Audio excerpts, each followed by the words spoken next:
So we'll see the next part of the chapter, that is numerical based on vector, because in last class we have completed a complete part of the vector.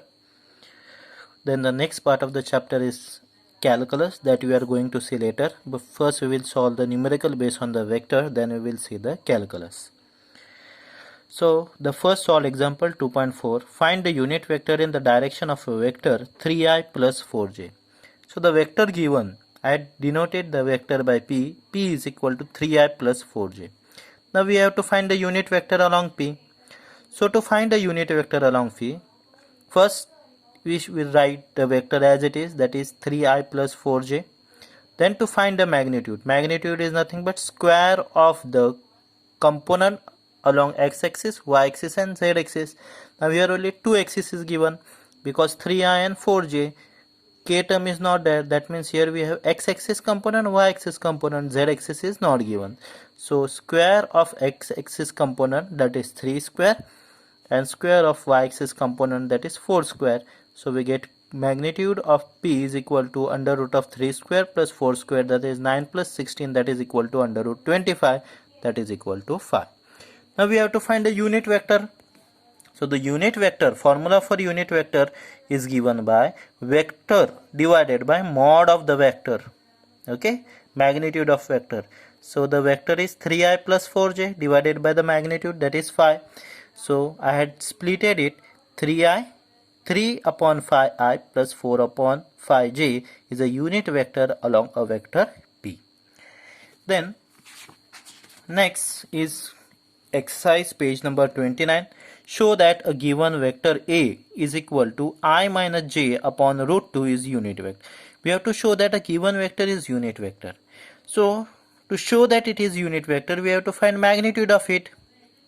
And to find magnitude of it, first we have to split it.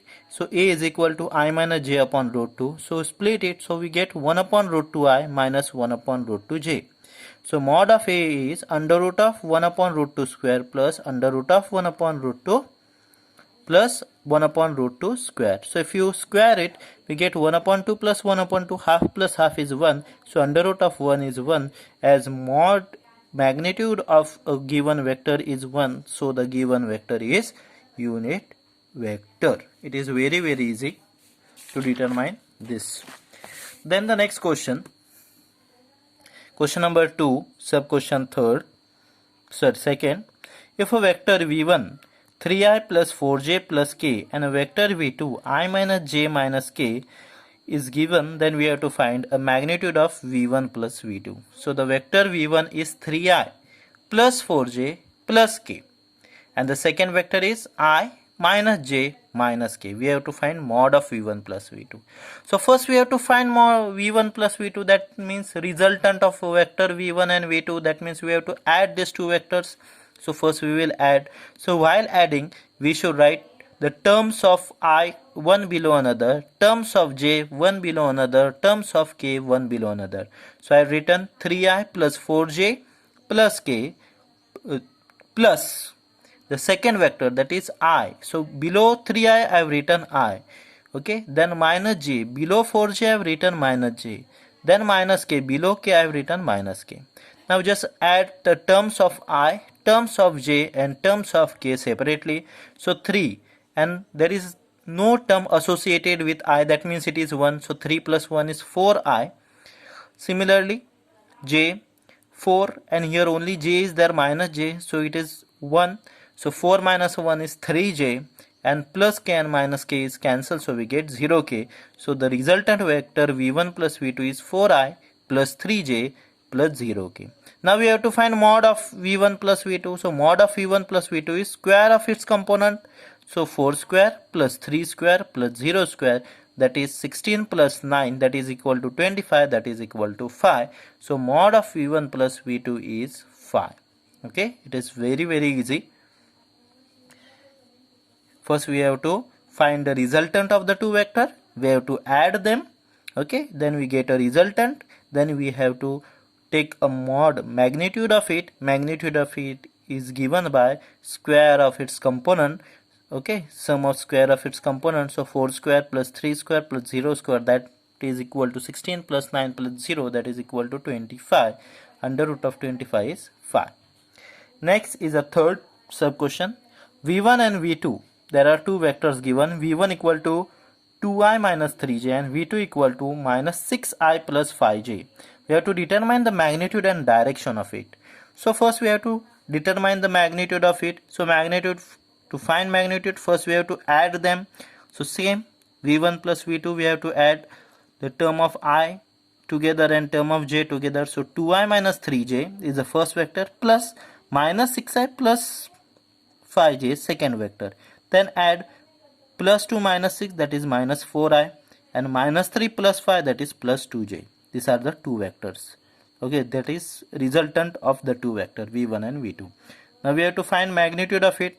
So square root of components of the vector square. Okay, square of the component. So minus 4 square plus 2 square. Minus 4 square is 16 and 2 square is 4. So 16 plus 4 is 20. That is equal to 4 into 5. So if we take 4 outside, we get 2 root 5. So magnitude of v1 plus v2 is 2 root 5.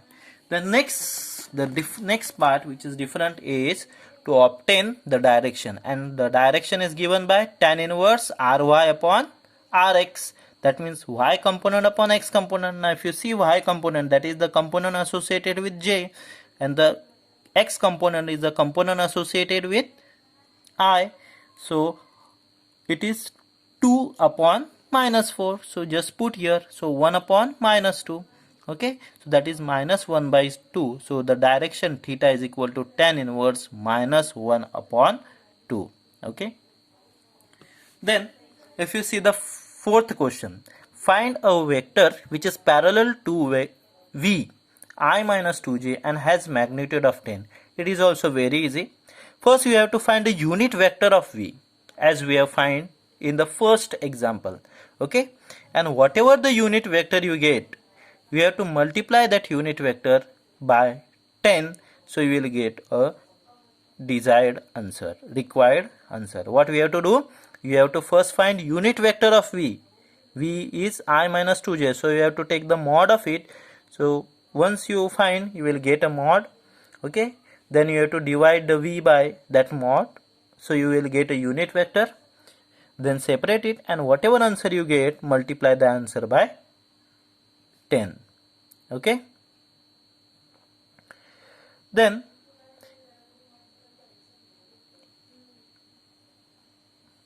you have to show fifth question that a vector a and b are parallel to each other. So the two vectors are given. A is equal to 2i plus 5j minus 6k and b is equal to I plus 5 upon 2j minus 3k. Now as they are parallel, that means their angle between them is 0. Both are having same direction, so angle between them is 0. And to show that, we have to find its cross product, and we have to show that its cross product is equal to 0, because when cross product will be 0 if the theta angle between them is 0, because p cross q is pq sin theta and sin 0 is 0.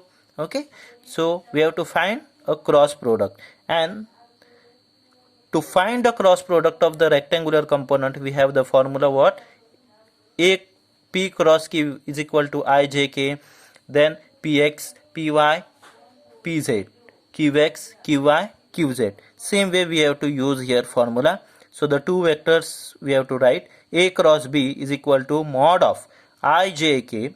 Then only the numbers associated with ijk we have to enter. So the number of the first vector is 2 associated with I, 5 associated with j, and minus 6 associated with k. So just write below that ijk, 2, 5 and minus 6. Same of the second vector. It is 1, 5 upon 2 and minus 3. So 1, 5 upon 2 and minus 3. Now we have to simplify this. It is very easy, as you have learned Cramer's rule. So with help of Cramer's rule, we have to solve it. So the first number as it is I. Okay. Then we have to close this and this particular part. Then we have to cross multiply. So 5 into minus 3. 5 into minus 3 minus 5 by 2 into minus 6. So 5 into minus 3 minus 5 by 2 into minus 6. This is first term. Then minus, then this term. So minus j into bracket. You have to close this term and this term. So 2, 1 and minus 6 minus 3 you have. So 2 into minus 3, 2 into minus 3 minus minus 6 into 1, minus 6 into 1 or 1 into minus 6. Then the third term is k, that is plus. So plus k into bracket. You have to close this term and upper part. So 2 into 5 by 2, 2 into 5 by 2 minus 1 into 5, 1 into 5. Now just simplify it. 5 3s are 15, but it is minus, so we get minus 15 minus 2 1s are 2, 2 3s are, so again you get 5 into minus 3, that is minus 15. So minus 15 minus minus 15. Okay. Then minus j into bracket. Here 2 into minus 3 is minus 6 minus here minus 6. Then k. Here 2 get cancelled, so just remain 5. So 5 minus 5. So if you simplify it, then what you get? Minus 15 plus 15 I minus j minus 6 plus 6 plus k 5 minus 5. So it is 0. So I into 0, j into 0 and k into 0. So a cross b is 0. As a cross b is 0, so we can say that a and b are parallel to each other. Then question number first we have to obtain a cross b. So with help of the same formula, okay, this formula, same way put the values of that a and b and simplify it, you will get the answer. Then next is second, show that vector a and b and c are mutually perpendicular. So we have the three vector a 2i plus 3j plus 6k, b 3i minus 6j plus 2k, and c 6i plus 2j minus 3k. We have to show that a, b, c are mutually perpendicular. To show that mutually perpendicular, we have to show that dot product between a, b, bc and ac is 0. Because if the dot product is 0, then the angle between them is 90 degree. That means angle between AB is 90 degree, BC is 90 degree and AC is 90 degree. So that ABC are perpendicular to each other. So first we have to obtain dot product. So A dot B. So we have to write this values of A, 2i plus 3j plus 6k dot 6i minus 3i minus 6j plus 2k. Now to dot product we have to just multiply the component and add. So 2 into 3 plus minus 3 into minus 6 plus 6 into 2. So 2 into 3 plus 3 into minus 6 plus 6 into 2. So that is 2 3s are 6. 3 into minus 6 minus 18. 6 into 2, 12. So 18 minus 18 is 0. Similarly second, B dot C. So just take here B and here C. So 3i minus 6j plus 2k dot 6i plus 2j minus 3k. So 3 into 6 minus 6 into 2 plus 2 into minus 3. So 18 minus 12 minus 6. So if you do, you get 18 minus 18. So B dot C is also 0. Also A dot C. So this is A and C. 2i plus 3j plus 6k dot 6i plus 2j minus 3k. So 2 into 6 plus 3 into 2 plus 6 into minus 3. So we get 12 plus 6 minus 18. So 12 plus 6 is 18. 18 minus 18 is 0. As dot product between AB, BC and AC is 0. Hence angle between them is 90 degree. So A, B, C are mutually perpendicular to each other. Then next is determine the vector product. V1, V2 is given. Okay, we have to find the vector product, that is cross product. Again by first formula you have to obtain it. It is very easy. Then the fourth one you just try it. A, V1 and V2 are given perpendicular to each other. We have to find the value of A. As they are perpendicular to each other, you can use here dot product and you can obtain the value of A, as dot product between them will be 0. So V1 dot V2 equal to 0. We have to obtain the value of V1 dot V2 and we have to equate that to 0. You will get a value of A, unknown A.